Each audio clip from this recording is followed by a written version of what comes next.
பாகிஸ்தானுடைய ஏவுகணை தலைமையகம் மற்றும் பாகிஸ்தானுடைய ஸ்ட்ராட்டஜிக்கல் நியூக்ளியர் ஹெட் குவார்டர்னு சொல்லி எந்த இடத்துல இருந்து அந்த ஏவுகணை நியூக்ளியர் வெப்பன் அவங்க யூஸ் பண்ணணும்னு நினைச்சாங்களோ அந்த இடத்துல 12 மிசைலை டார்கெட் பண்ணி ஒரு பட்டன் தட்டினா மூவ் ஆகிற அளவுக்கு வச்சுட்டு அதுக்கப்புறம் நம்ம பேசணும். எங்க விமானி இன்னைக்குள்ள வரத்துக்குள்ள வரலன்னா நாங்க திரும்ப இது பண்ணுவோம் அப்படின்னு சொல்லிட்டு 2 நிமிஷம்.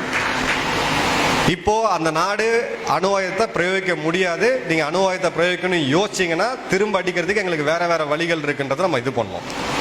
இதை விட முக்கியமா ஜெய்சங்கர் அவர்கள் தலைமையிலான அதிகாரிகள் அவர் தலைமையில 56 முக்கியமான நாடுகளுக்கு டிராவல் பண்ணி எல்லா நாடுகளுக்கும் தீவிரவாதத்துக்கு உண்டான புக்கை 17,000 பக்கம் ரெக்கார்டு டவுசியர்னு சொல்லுவாங்க அதை எடுத்துட்டு போய் காமிச்சு பாகிஸ்தானை தனிமைப்படுத்தி FATF சொல்லக்கூடிய ஃபினான்ஷியல் ஆக்ஷன் டாஸ்க் ஃபோர்ஸ் அதோட கிரே லிஸ்ட்ல கொண்டு வந்ததும் அதுதான் பாகிஸ்தானுடைய சரிவுக்கு ஆரம்பம்.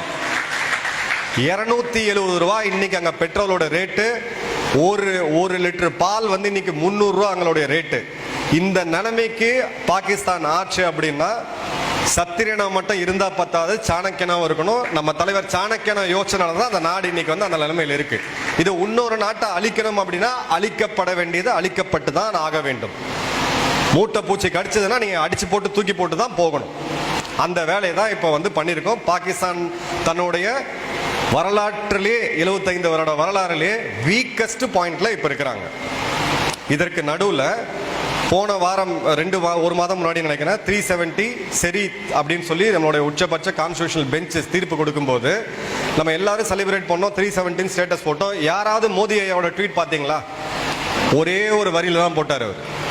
அந்த ட்வீட் எந்த மொழியில் அவர் எழுதியிருந்தார்னா உருதுல எழுதியிருந்தார். இப்ப POK பத்தி நீங்க என்கிட்ட கேள்வி கேட்டீங்கன்னா அந்த ஒரு லைன் உருதுல எழுதினது நயா காஷ்மீர் அப்படின்றாரு. காஷ்மீர் மக்கள் ஏற்கனவே நம்ம கிட்ட தான் இருக்கிறாங்க. உருதுல எழுதினது பாகிஸ்தான் ஆக்கிரமிப்பில் இருக்க காஷ்மீர் மக்களுக்கு உண்டான மெசேஜ், சீக்கிரம் நீங்க நம்ம நாட்டோட அரவணைக்கப்பட போறீங்க அப்படின்ட்டு.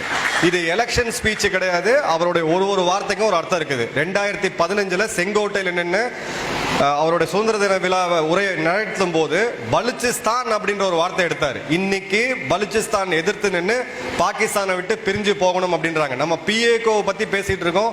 அதுக்கு முன்னாடி பலுச்சிஸ்தான் தனி நாடா உருவாகி இல்ல இந்தியா கூட சேரத்துக்கான வாய்ப்புகள் ரொம்ப ரொம்ப அதிகமா இருக்கு. சோ வெளியுறவு கொள்கை அப்படின்றது சத்திரியத்தனம் மட்டும் கிடையாது, சாணக்கியத்தனம்.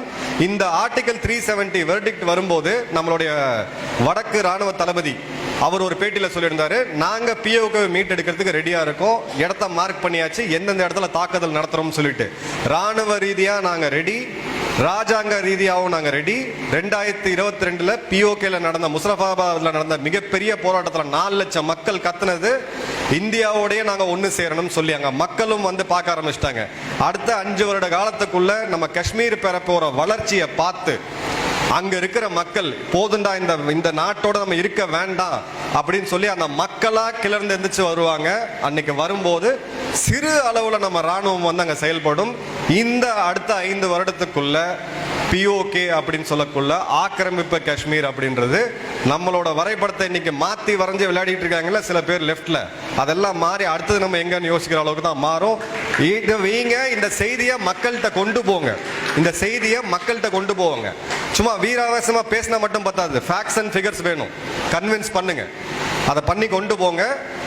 அடுத்த முறை இந்தியா எங்க ஆரம்பிக்குது அப்படின்னு சொன்னீங்கன்னா தயவு செய்து காஷ்மீர் டு கன்னியாகுமரின்னு சொல்லாதீங்க, கில்கிட் பால்டிஸ்தான் டு கன்னியாகுமரி.